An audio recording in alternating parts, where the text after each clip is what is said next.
আসসালামু আলাইকুম। সুপ্রিয় শিক্ষার্থীবৃন্দ, তোমাদেরকে কোটারিয়া উচ্চ বিদ্যালয়ের অনলাইন ক্লাসে স্বাগত। আজকে আমি আলোচনা করব অষ্টম শ্রেণীর তথ্য যোগাযোগ প্রযুক্তি। তাই অষ্টম শ্রেণীর সকল সুপ্রিয় শিক্ষার্থীবৃন্দুকে অনলাইন ক্লাসে স্বাগত। আমি আশা রাখি তোমরা সকলেই সুস্থ আছো, ভালো আছো। তো আমি আজকে যে বিষয়টি আলোচনা করবো সেটা হলো তথ্য যোগাযোগ প্রযুক্তি। আজকে অধ্যায় হলো আমাদের চতুর্থ অধ্যায়, যেটা হলো স্প্রেডশিট সম্পর্কে ধারণা। স্প্রেডশিট সম্পর্কে যে ধারণাটা সেটা হলো আদিমকাল থেকে মানুষ তাদের প্রয়োজনে বিভিন্ন ধরনের হিসাব সংরক্ষণ করত। হিসাবটি হলো যেমন পাথরের, আদিমকালে মানুষ পাথরের গায়ে হিসাব করত, পাথর দিয়ে হিসাব করত, এরপরে গাছের বাকলে হিসাব করত, দেওয়ালে দাগ টেনে হিসাব করত। এইভাবে হিসাব করতে করতে এক সময় আবিষ্কার হলো আবাকাস। এরপরে দীর্ঘ অনেক বছর আগে মানুষ কাগজ কলমে হিসাব সংরক্ষণ করত। কাগজ কলম হিসাব সংরক্ষণের পরবর্তীতে আবিষ্কার হলো ক্যালকুলেটর। ক্যালকুলেটরের মাধ্যমে যখন ক্যালকুলেটর আবিষ্কার হলো তখন মানুষের মাঝে কিছুটা হলেও স্বস্তি ফিরে এসেছে যে আমরা এখন হিসাব নিকাশে আমরা ক্যালকুলেটর ব্যবহার করতে পারি। কিন্তু তারপরেও কিছু সমস্যা, জটিল সমস্যা থেকে যায়। বড় বড় যে হিসাবগুলো, এই হিসাবগুলো আসলে ক্যালকুলেটর দিয়ে আবিষ্কার লেখা বা ক্যালকুলেটর দিয়ে সম্পূর্ণ করা সম্ভব হচ্ছে না। প্রযুক্তিগত বিকাশের কারণে ধীরে ধীরে আবিষ্কার হয়ে গেল কম্পিউটার। কম্পিউটার আবিষ্কারের ফলে কিন্তু মানুষ তাদের বড় বড় হিসাবগুলো কম্পিউটারের মাধ্যমে করে থাকে।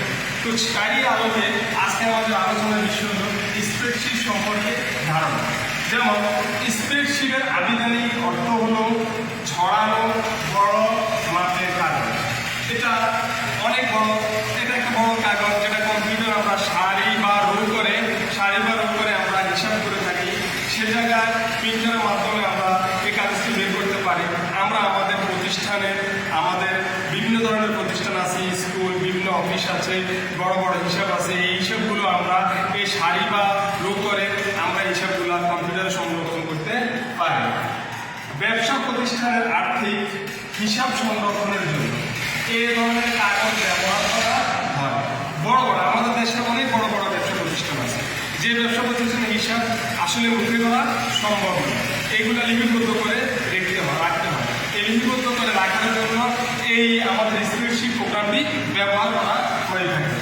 এই কাগজে ছক, যেটা আমি আগেই বলেছিলাম, সারি ও কলম একটা ব্যবসা প্রতিষ্ঠানের পূর্ণাঙ্গ আর্থিক চিত্র তুলে ধরা যায়। 70 দশকের শেষের দিকে অ্যাপেল কোম্পানি সর্বপ্রথম বিসিক্যালক স্প্রেডশিট সফটওয়্যার উদ্ভাবন করে। এর পরবর্তীতে এসে কিন্তু Microsoft Excel, OpenOffice Calc ও স্প্রেড নামের স্প্রেডশিট সফটওয়্যার উদ্ভাবিত হয়। বর্তমানে জনপ্রিয় যে সফটওয়্যারটির নাম হলো মাইক্রোসফট কোম্পানির এক্সেল। এই এক্সেলের মাধ্যমে এই হিসাবগুলো সংরক্ষণ করা যায়। তো সুপ্রিয় শিক্ষার্থীবৃন্দ, আজকে আমি তোমাদের সাথে অষ্টম শ্রেণীর তথ্য যোগাযোগ প্রযুক্তি স্প্রেডশিট সম্পর্কে ধারণা এই বিষয়টি আলোচনা করেছি। আমি আশা রাখি তোমরা সকলেই এই বিষয়টি ভালো করে দেখবে এবং মনোযোগ সহকারে শুনবে।